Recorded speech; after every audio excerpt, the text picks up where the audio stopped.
Three, Three, two, one.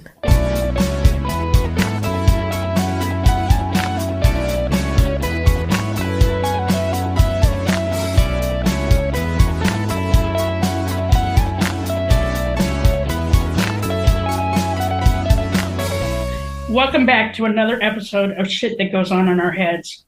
Today we have a really awesome guest. Her name is Bridget. She has an amazing story to tell. And welcome, Bridget.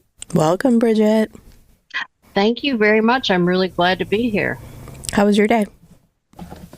Well, it was one of those days where I had to do, a bunch of errands. It's my day off. I'm off on Thursdays and Fridays, and it seems like I always have a million things to, errands to run. So I had 2 doctor's appointments. I did some cooking. I took a nap. It's been a good day.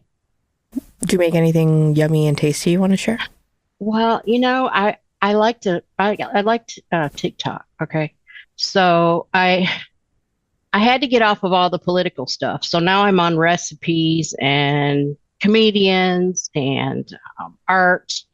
So I found this recipe on TikTok and it just looked so easy and so simple. And I did it and it tastes great, but it turned, instead of soup, it turned into a really thick soup. Like a gravy. Yeah, thicker than that. But anyway, it's okay. I wouldn't serve it to guests, but I ate it. Can I share what my For You page is on TikTok? Oh, what? See if I get a laugh. It is men chopping wood. Oh, so Thor. Yes. Thorne Yes. Bradley, shout out. Thor, yes, yeah. Come on to our podcast. Yes, I know that guy too. and it is this man who makes delicious meals, but I don't know what his name is. He does like a lot of desserts and aggressive whipping of like creams. Oh. and then it's usually spicy audiobooks. So yeah. we all know where we stand on TikTok. I'm telling you. What about you, G-Rex? You want to share? Nope. No, because I can't say TikTok. I say Tic-Tac. Remember? Tic-Tac. I know. Tic-tac. Because I'm old. Ticky-tacky. Ticky-tacky. Ticky-tacky. Tick-tock. Tick-tock. Hey, Dirty Skittles, I bet if you watched Tiki Tacky last night, you could have figured out what you were supposed to do with your pasta sauce. You know what? Listen, now I have to tell the story. So, sometimes you have like a really busy day and you don't have all the time in the world to make like a fresh home cooked meal. Mm-hmm. So I had this freezer meal that is pasta. And it's like a bolognese sauce, right? And so I pull out the packet from the freezer and I'm reading the back. And I read it at least 10 times. And my brain, it should probably be studied. You know what I mean? Like it needs its own class. But I can be very, very literal. And so I'm reading the package and it tells me to boil 4 quarts of water. And I'm like, that is a lot of fucking water for like serving size of 2, right? I'm like, okay, I guess, or whatever. Pull out the big pot, boil the 4 quarts of water. The next step is take the sauce and put it in the water for 2 minutes. And I'm like, that's so fucking weird. Because it's like a small sauce packet. And I read it and read it and read it. And I'm like, all right, maybe it's like a sauce concentrate in this 4 quarts of fucking water. Cut it open, squeeze it into the water. And immediately I knew this ain't right, like I have done something very wrong. The oil is on the top. I was like, this ain't it. But I proceed because I'm following the fucking steps. Put in the pasta, boil the pasta for 4 minutes, drain the pasta, and I'm looking at it, I'm like, there is no fucking sauce. And then it dawns on me, oh, I think they meant like take the sauce packet and put the packet in the water for 2 minutes and then take that out. So you know what? It wasn't on me. That was poor directions. So I had to just pull out pasta sauce and put it on the pasta and it was fine. My son loved it, had seconds, and then wanted it for lunch. So Hey, I have tears in my eyes. I'm sorry. Because you're such a good cook. And so I think that it was just like all the stress from the day finally got into your fucking head. That's And you're right. like, Give hey, me the fuck it. excuses. Fuck it, done. Yeah. When I burnt was a out. kid, my dad used to make spaghetti for us. And if we didn't have sauce, that was fine. He just called it naked spaghetti. And we used to love naked spaghetti. We'd ask for that. I love Can that. we eat naked spaghetti tonight? I love that. I love that so much. Naked spaghetti. Yum. Did you put like butter on that naked spaghetti? Butter and Parmesan cheese. Hell yeah. That's what I'm Mhm. talking about. Yeah. Naked spaghetti. That's one of Nugget's favorites. Love naked spaghetti. All right, Man, I think I want some nugget spaghetti. Some. Fuck off, both of you. Love you, but fuck it. Nugget spaghetti is something different. Oh. Not naked spaghetti. All right. Mine in the gutter. Okay. Okay, So, I'm Bridget, what are we going to talk about today? I don't know. I guess we're going to talk about this recent diagnosis that I've gotten and the struggles that I've had with it. It's so new, and I guess talk about my struggles and how I cope with that on a daily basis. I mean, there's probably going to be some other stuff that pops in.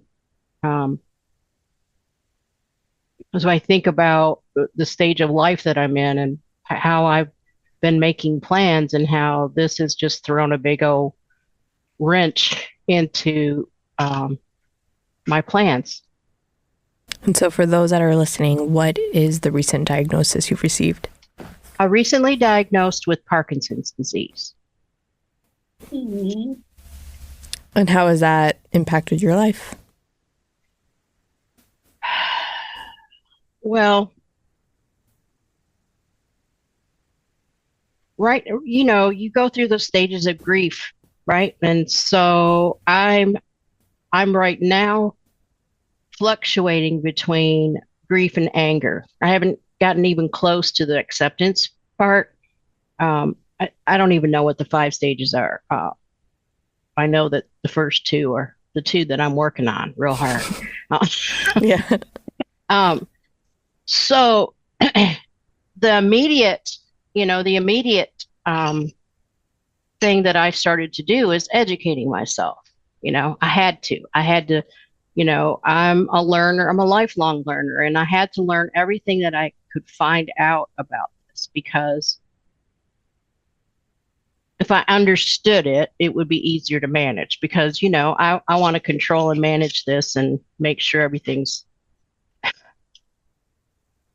okay. That doesn't work in this particular situation either. So I did that. I'm still doing that. I do that on a daily basis. I learn something new every day. I have decided to cut back on working hours, and I had intended to retire anyway in 2024 August, and but since the diagnosis, I have found myself so scattered, so fearful, so angry. And when I would start working, it's not like my job is real stressful. I love my job. But it was just the expectation that I had to be on. I had to be working at a certain time, had to be on the computer. I had to be available. And so just the knowing that I had to do that would cause me stress. And the stress, as we all know, and many times, no matter what kind of issues you have, stress can cause you problems for anything. And so I found that aggravated my symptoms quite a bit. The tremors, which was the first symptom. This is the symptom that took me to the doctor in the first place. So I've cut back my hours to 20, and it has helped. I have mixed feelings about that too, because while I say I want to take more time for self-care, Um, at the same time, if I do work, I take my mind off the Right. the Parkinson's, or It's a distraction. it's a definite distraction. And like I said, I love my job and it's a great distraction. So I balance. I'm really kind of on the fence there. I've made a decision that February 1st I'm going to be retiring officially. Um, and I'm pretty sure I'm gonna stick with that. But it seems like I have a different outlook on life almost every week.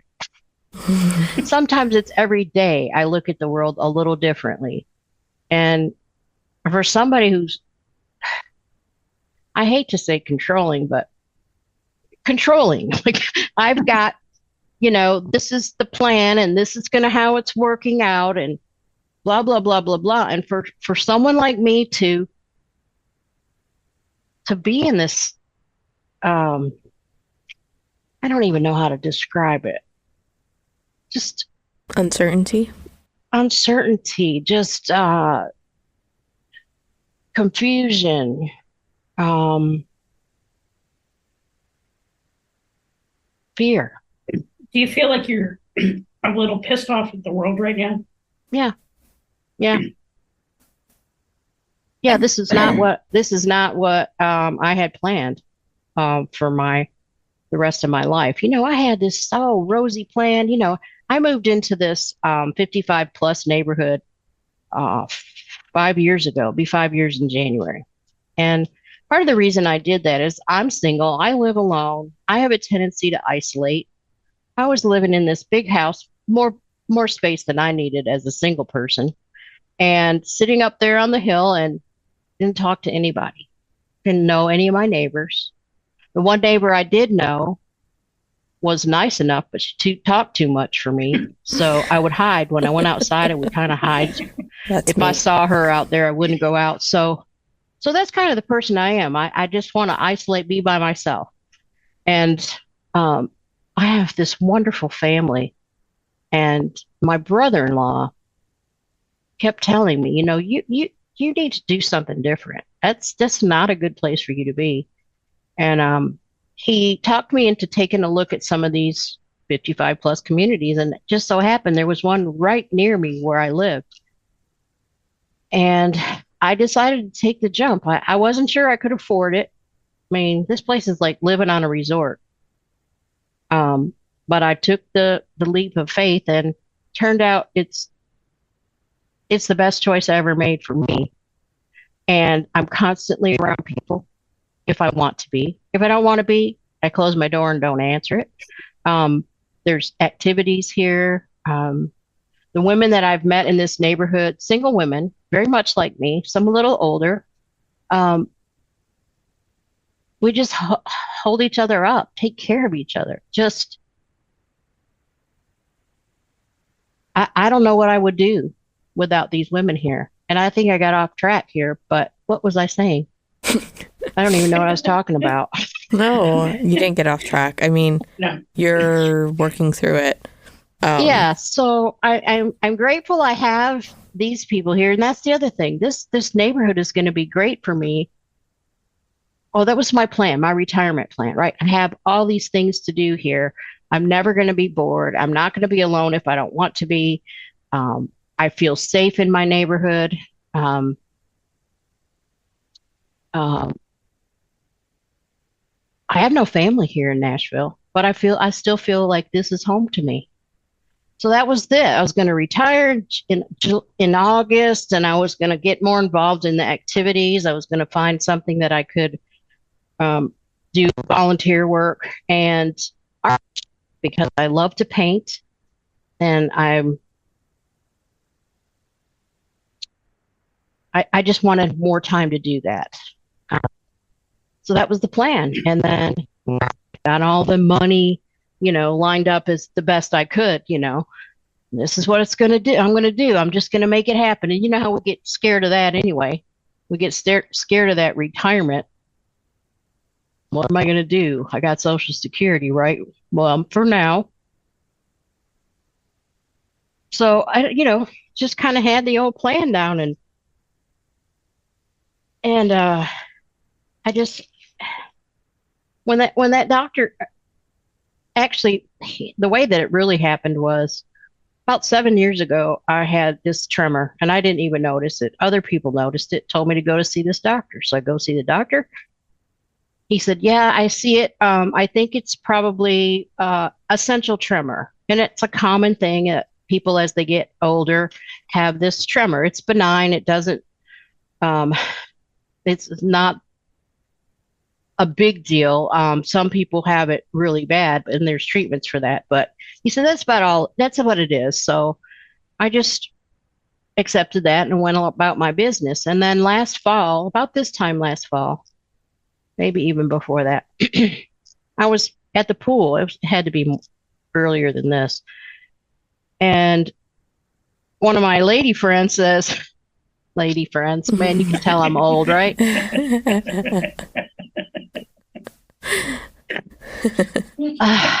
One of the ladies said, "Man, you're really shaking today."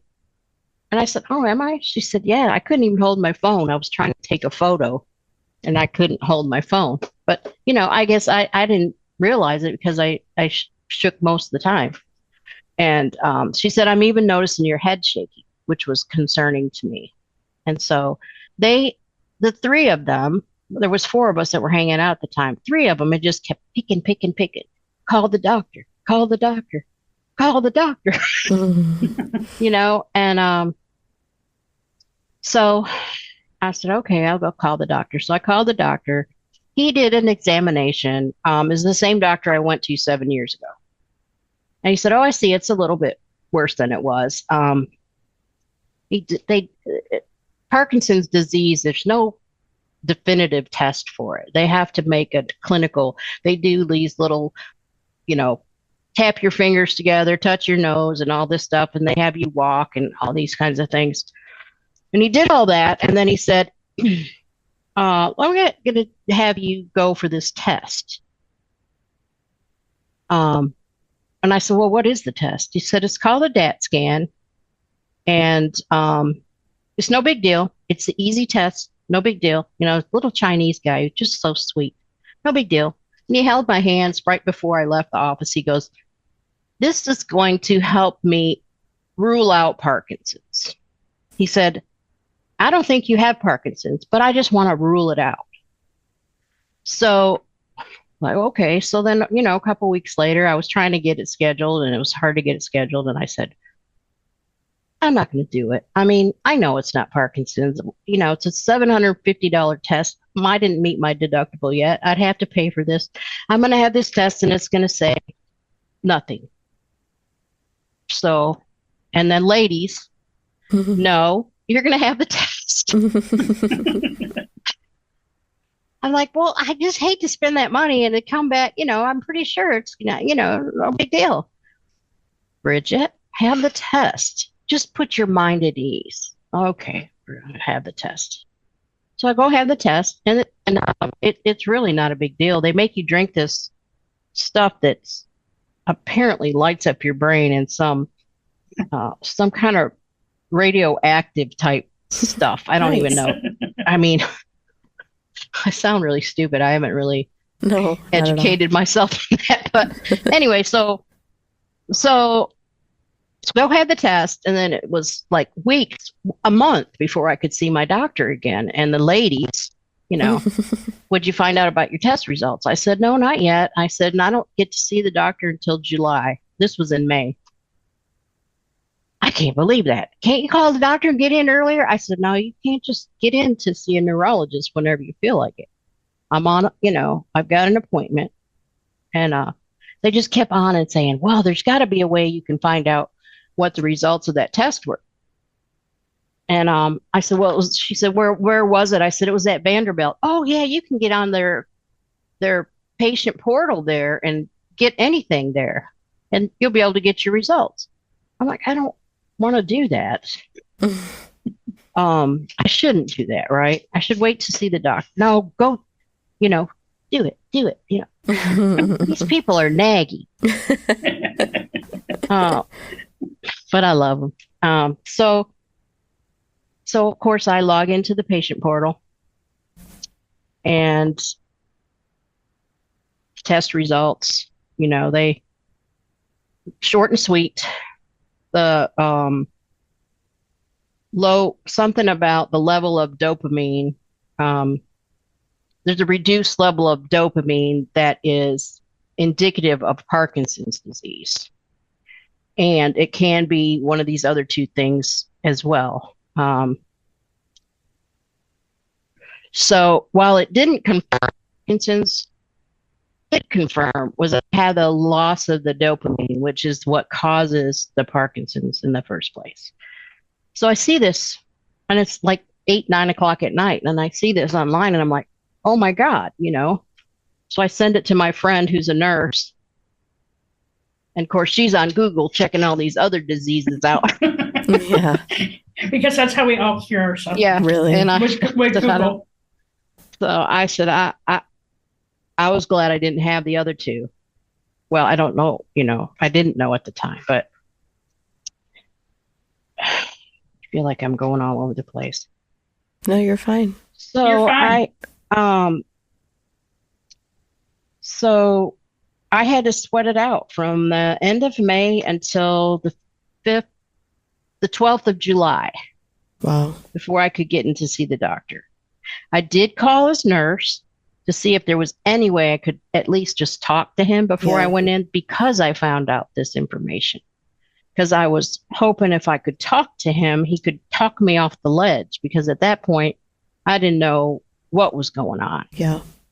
And she said, well, your test did show that it's likely Parkinson's, and he wants to see you. He wants you to come in and talk to you about medications, but I can't get you in any sooner. So I sat on that till July 12th. And by that time, I'm thinking, I'm going to go in there and he's going to say, yeah, this test says this, but it's not Parkinson's. Let's just see how it goes. But no, that didn't happen. That's the denial part of the 5 stages of grief. So I said, are you sure? And he said, yeah, I'm pretty sure.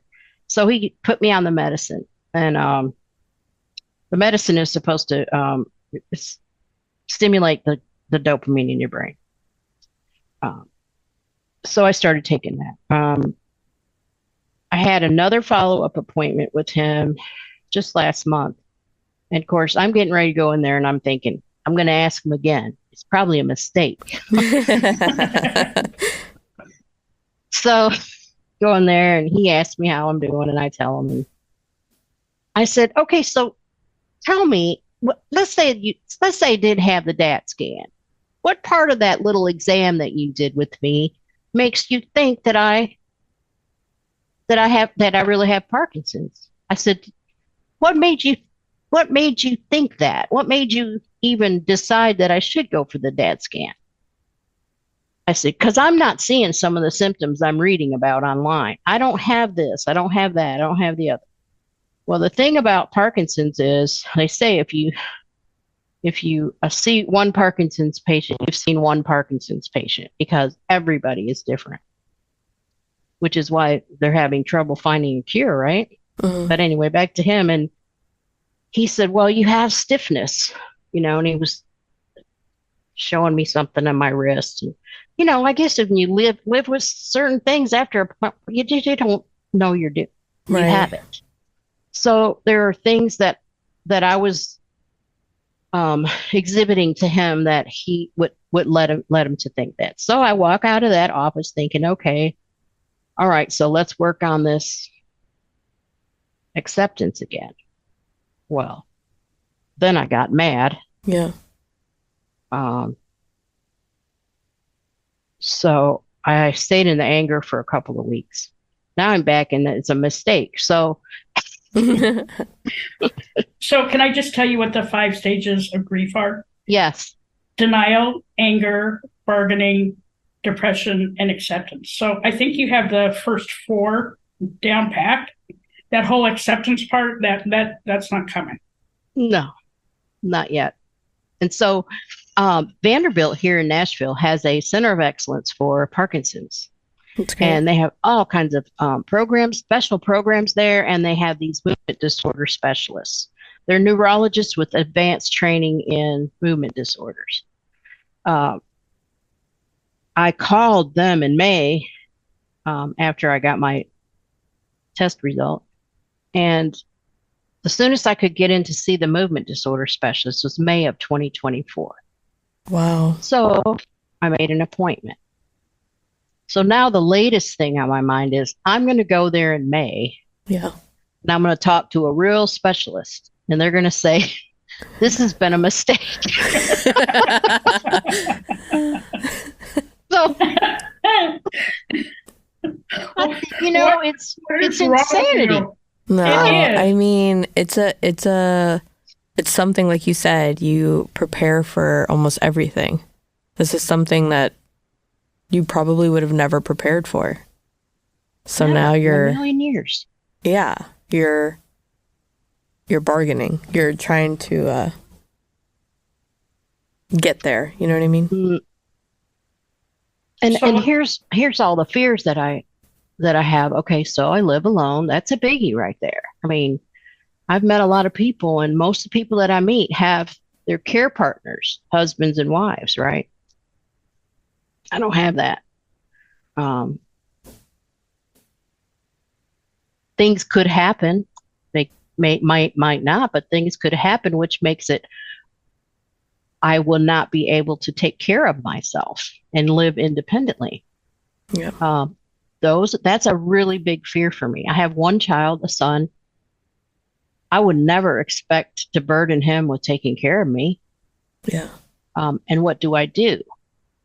What's going to end up? How am I going to? But we go out into the future and think of all the what ifs, and I know I have to stay in today and accept what's going on with me today. However, I feel like it's irresponsible for me not to think about and make contingency planning, right? Yeah. Because that's just the person I am.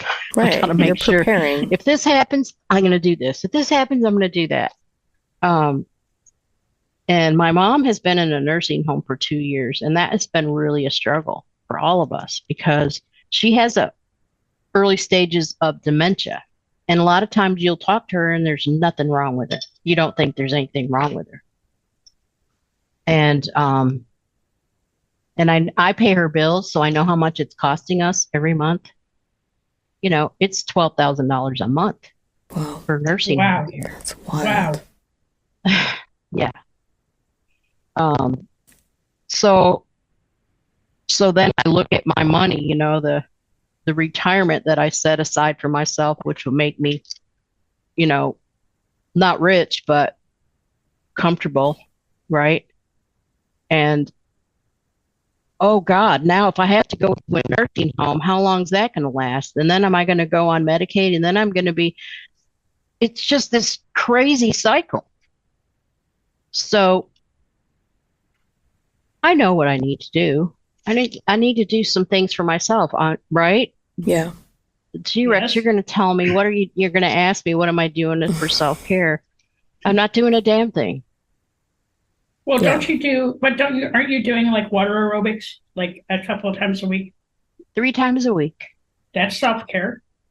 Yes. And I stopped doing it. And here's okay.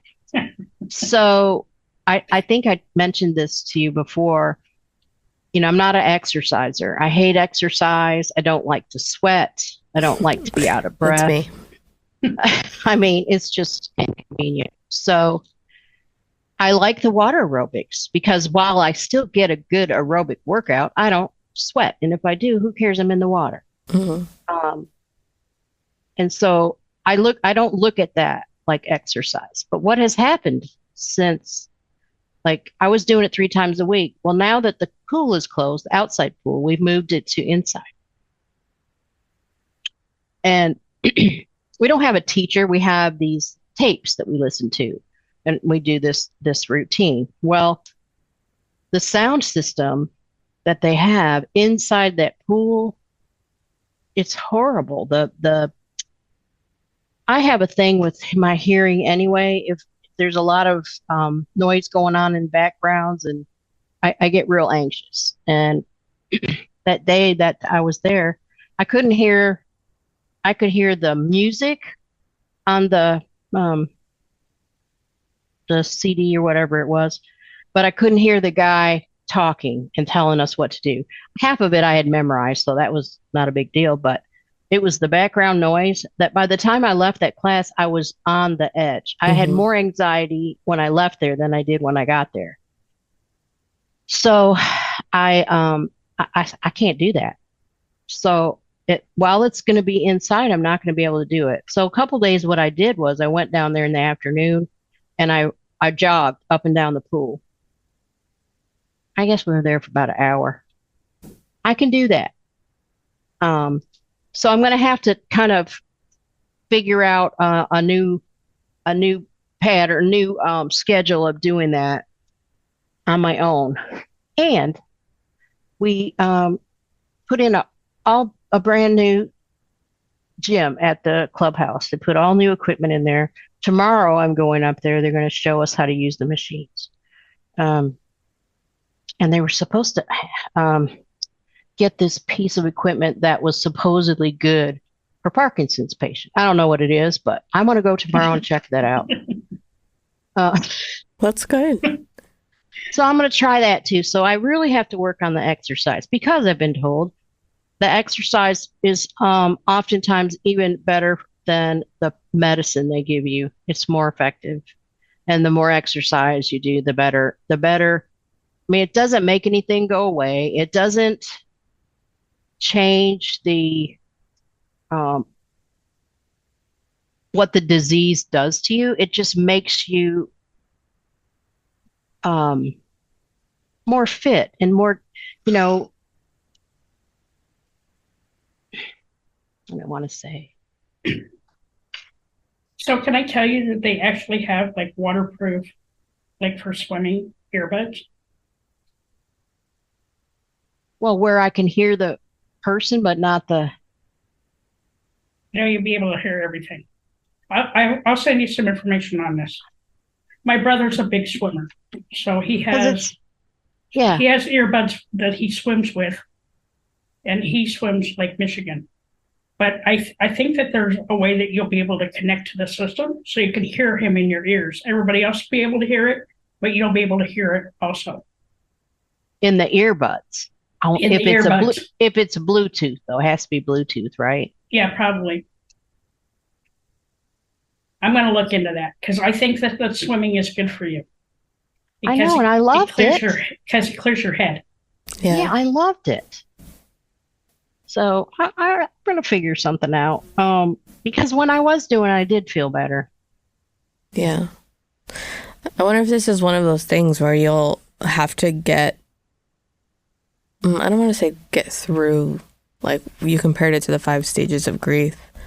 And I don't know if it's something that you have to get through each stage or just find your way in each stage before you can focus on something else.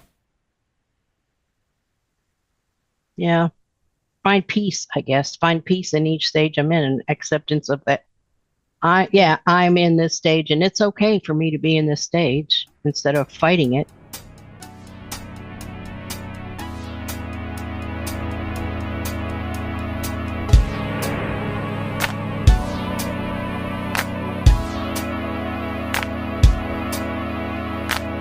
It's okay to be not okay. Just make sure you're talking to someone.